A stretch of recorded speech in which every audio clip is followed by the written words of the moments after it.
dice, abrazando la tesis de Peralino, que todos estaban con guantes. Si todos están con guantes, ¿por qué aparecen dos huellas útiles? Una pregunta que tiene como respuesta de que evidentemente había gente sin guantes y por ende, evidentemente, lo que se le atribuye a José Manuel Peralino no tiene un correlato en el mundo exterior, particularmente en la prueba. Segundo, se acompaña en conjunto un planimétrico y el balístico del señor Lizama.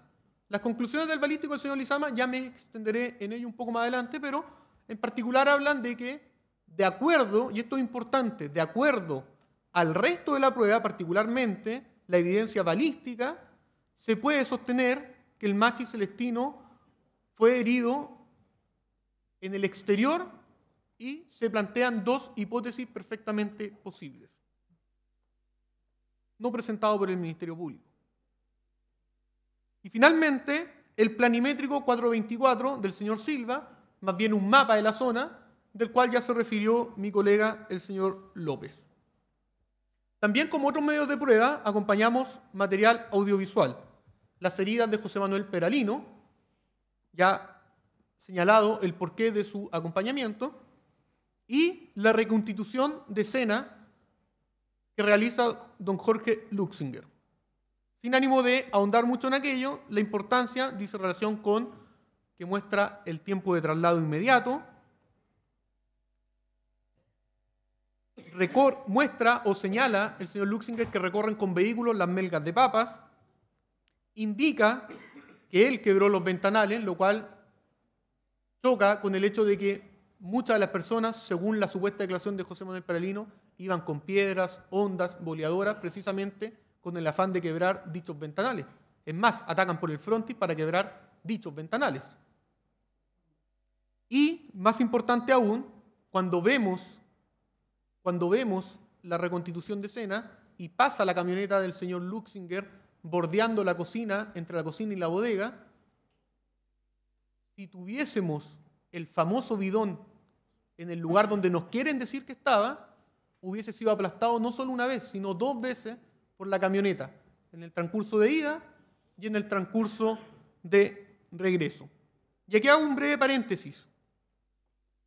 Interrogado el señor Villegas, que estaba a cargo del sitio del suceso, de cómo se levantaba la evidencia, él fue bastante claro en señalar el profesionalismo con que aquello se realiza.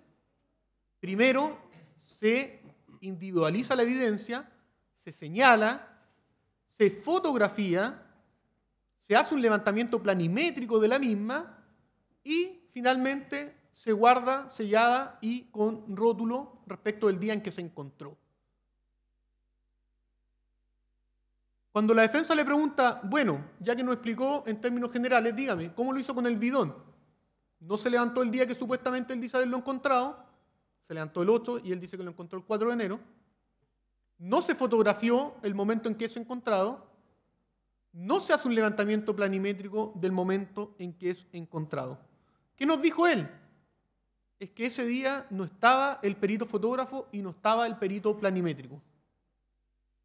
Parecía una buena justificación, magistrado.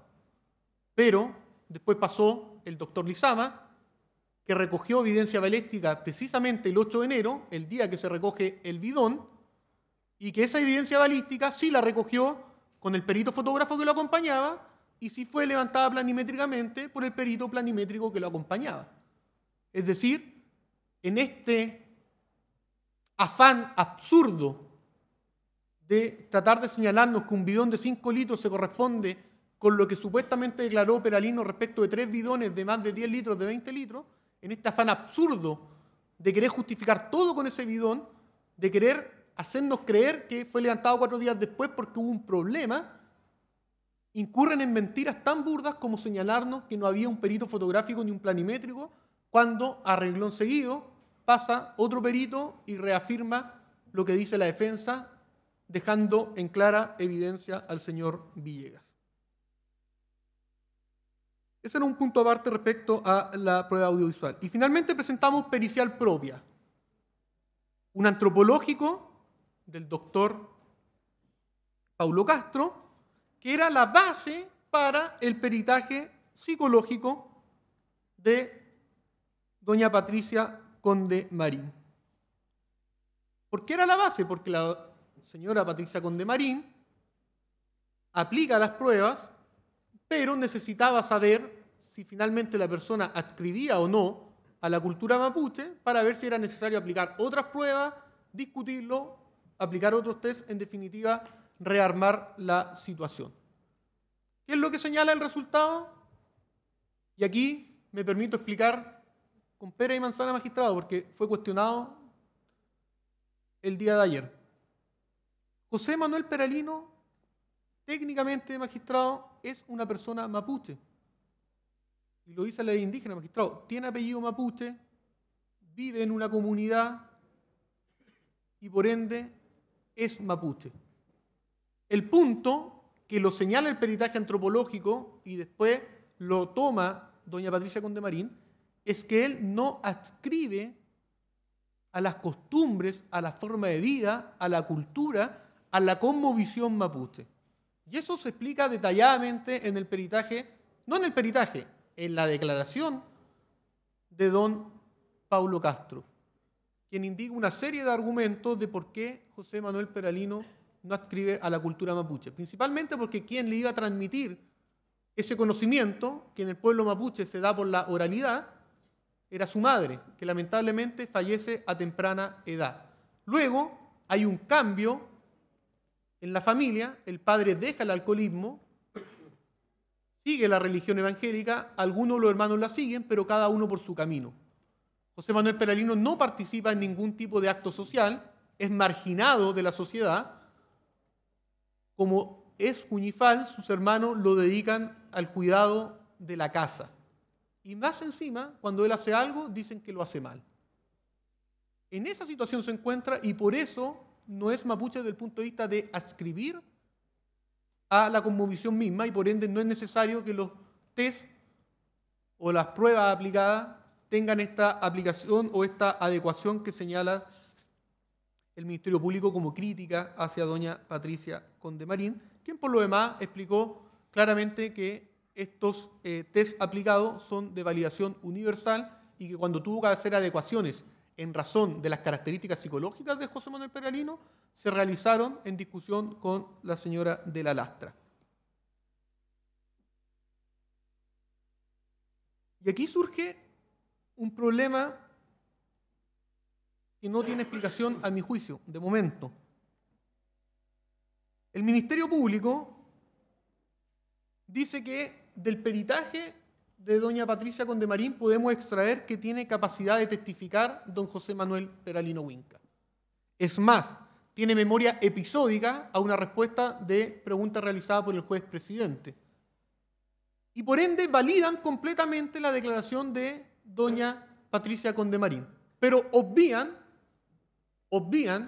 que doña Patricia Conde Marín en su hipótesis 2 no solo confirma que tiene una capacidad testimonial, sino que indica que por las limitaciones propias de José Manuel Peralino Huinca, por los test aplicados, por su pensamiento más bien concreto, por su escaso nivel lingüístico, por su escaso nivel de poder construir una oración, es imposible que haya declarado en los términos de las declaraciones analizadas, tanto el 2013 como el 2015. Me refiero a estas declaraciones que en primer término estamos alegando que no deben ser valoradas. ¿Por qué? Porque tienen esas declaraciones tienen una estructura de posicionamiento que no puede realizar don José Manuel Peralino. Utilizan palabras que no puede o que no conoce José Manuel Peralino. Tienen una hilación que no es propia de José Manuel Peralino. Y yendo más lejos aún, José Manuel Peralino, de acuerdo a doña Patricia Conde Marín, validada por los fiscales, no pudo haber entendido siquiera la declaración si es que la hubiese leído. Es decir, ¿podría juntar un par de palabras? Sí, las puede juntar. ¿Puede entender el contexto, la concatenación de las mismas? Ese nivel, no, magistrado. Y en ese sentido es que ella confirma la hipótesis 2 de que es imposible que haya prestado esa declaración José Manuel Peralino y que la haya firmado previa lectura comprendida de aquella. Si la firmó o no, eso, magistrado, lo cierto es que puede haberla firmado y nosotros como defensa no lo negamos. pero el tema es si firmó en conocimiento o si declaró, y en eso doña Patricia Condemarín es bastante clara. En el mismo error cae el señor querellante, señor Hermosilla, porque dice que de Patricia Condemarín rescata o le aparece claro que José Manuel Peralino tiene capacidad testimonial, pero que puede ser forzado. Es decir, le da credibilidad a la pericia evacuada por doña Patricia Condemarín. El mismo análisis. Si le da credibilidad, tenemos que aceptar la hipótesis 2. Y si tenemos que aceptar la hipótesis 2, tenemos que decir que sí, José Manuel Peralino puede prestar testimonio. Es más, prestó un testimonio, el de marzo del año 2016, que no hay duda que es de él porque aparece su rostro, aparece su voz, y lo cual demuestra su capacidad testimonial, pero con las limitaciones propias de ese testimonio. Que el señor Arévalo tuvo la buena idea de leernos un extracto, no mejorado como intentó la primera vez, sino que de la forma más cruda en que lo dijo el señor Peralino, y pudimos apreciar cómo utilizaba las palabras, cómo acortaba palabras, cómo utilizaba modismo, cómo utilizaba grosería, etc. Y en definitiva, es claro que su forma de declarar no es la que se le atribuye el 2013 ni el 2015. Se nos dice, magistrado, que la declaración del 31 de marzo no fue incorporada por esta defensa, que solamente fue incorporada a través de coimputados y nombraron al señor Catrilaf y a la machi Francisca Linconado Huircapán. Pero, magistrado, eso es desconocer todo el juicio. La declaración fue incorporada por todas las maneras posibles. Fue incorporada por esta defensa a través de los dichos de doña Patricia Condemarín. Fue incorporada por los testigos del Ministerio Público, señor Vilches, señor Leiro, señor Villegas. Todos dijeron que había una tercera declaración en donde José Manuel Peralino en palabras de ellos, retractaba de lo dicho. En más, magistrados, fue incorporada por la propia víctima. El señor Jorge Luxinger dijo, en buen chileno, se echó para atrás. Eso, magistrado, fue ir incorporando cada vez la declaración del 31 de marzo de José Manuel Peralino. Por lo demás, la única declaración válida. La única declaración válida. Y no una retractación como nos pretenden hacer creer. No es una retractación. Es una declaración en donde él señala toda la coacción inherente que sufrió, donde indica que esas declaraciones que le atribuyen no fueron realizadas por él, y en donde en definitiva declara que él no tiene nada que ver con esto, que nunca hubo una reunión y que todo esto es algo que el Ministerio Público pudo haber señalado. Y así llegamos, magistrado, finalmente a las conclusiones que fue fabricando el Ministerio Público en su alegato de clausura el día de ayer y que se van cayendo de a poco. Me quedan 5 minutos, pero estoy dispuesto a darle otros 10 por la importancia de su defendido para que esté... Gracias, magistrado. Trataré de hacerlo en los 5 minutos. Veamos, magistrado. Primero partamos de la base que el Ministerio Público sostiene que la segunda declaración es de José Manuel Peralino. Luego, si en esa declaración José Manuel Peralino dice que cuando atacan la casa de la familia Luxinger Macay, se dividen en dos grupos y él va por el frontis con piedras para quebrar los ventanales. Pero al mismo tiempo, el Ministerio Público dice que José Manuel Peralino, que estaba en el frontis tratando de quebrar unos ventanales que no se quebraron, nos dice que todas las demás personas ingresaron por la cocina a la vivienda. Nos dice que adentro se produjeron varios disparos. Nos dice que a través de José Manuel Peralino se puede saber que el machi Celestino Córdoba salió herido desde dentro de la misma casa. Y nos dice que el alcalde intentó prender fuego al vehículo que se encontraba al lado de atrás, al lado contrario del frontis. Entonces, magistrados, surgen dos posibles opciones. O José Manuel Peralino es omnipresente, o José Manuel Peralino, magistrado,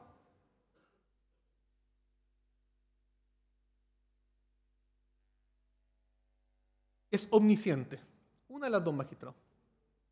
o tiene el don de la ubicuidad y por ende estaba en ambos lados, o José Manuel Peralino es una especie de dios de barro que está mirando todo desde arriba y nos puede señalar todo lo que pasó. Ante la disyuntiva, magistrado, me quedo con la primera, omnipresente, don de la ubicuidad. ¿Y por qué me quedo con esa? Porque nos permite, en el ámbito del Ministerio Público de querer probar todo a través de José Manuel Peralino, nos permite llegar a situaciones tan irrisorias como, por ejemplo, que el señor Rubilar, perito que establece la geolocalización, nos indique que José Manuel Peralino, a través de un número atribuido a él, a las 23:23 horas del día 3 de enero, efectúa una llamada desde la celda NIAC 9C. Y a la misma hora, 23:23 del mismo día, esté realizando otra llamada saliente desde otro número en la celda NIAC 9A. Es decir, José Manuel Peralino puede estar en el área de cobertura de la antena NIAC 9C, es decir, en un espacio de 10 millones de kilómetros cuadrados, y al mismo tiempo, donde la ubicuidad puede estar realizando otra llamada en otra área de 10 millones de kilómetros cuadrados. Por eso solamente me quedaría con la teoría de la omnipresencia, magistrado. Y estas conclusiones, magistrado, de Rada suman y siguen. Así, magistrado, por ejemplo, siguiendo con el mismo peritaje del señor Rubilar, el Ministerio Público pretende, a través de un silogismo del cual Aristóteles se sentiría avergonzado, llegar a conclusiones como la siguiente, magistrado. Primero, la casa de la Machi está cubierta por la celda NIAC 9C. Segundo, 4 imputados están geolocalizados bajo la antena NIAC 9C. Ergo, estaban en la reunión. Ese es el silogismo que nos pretenden hacer creer, magistrado. 2 fundamentos para dejar claro que eso no es así, magistrado, pese a lo evidente. Primero, el perito habla de geolocalización, no habla de georreferenciación. 2 conceptos distintos. La georreferenciación es la capacidad de situar un celular en un punto exacto en base, podríamos llamar triangulación, pero no es esa la palabra, pero un celular en un punto exacto, cubierto por una antena. Eso es georreferenciación. Y eso me permitiría sostener, por ejemplo, que actualmente mi celular se encuentra, por decir un ejemplo, en esta sala. La geolocalización, lo único que me permite decir es que mi celular está cubierto por una antena o una celda de una antena que tiene un radio de X cantidad de kilómetros cuadrados, en el campo alrededor de 10 millones de kilómetros cuadrados, y que por ende, al estar cubierta por esa antena, yo puedo decir con propiedad que ese celular está en alguno de esos 10 millones de kilómetros cuadrados. Es decir, volviendo a mi celular está cubierto por una antena que cubre el tribunal y por ende, al estar geolocalizado, podría estar, o lo único que pueden decir es que ese celular está en cualquier punto que cubra esa misma antena. Y segundo elemento, los 4 imputados señalados por el Ministerio Público son precisamente los 4 imputados que a través de la prueba rendida en juicio se ha determinado que tienen domicilio en una casa habitación cubierta por la antena NIAC 9C. Por ende, lo más lógico es que estuvieran en sus domicilios y no en una reunión en la casa de la Mati.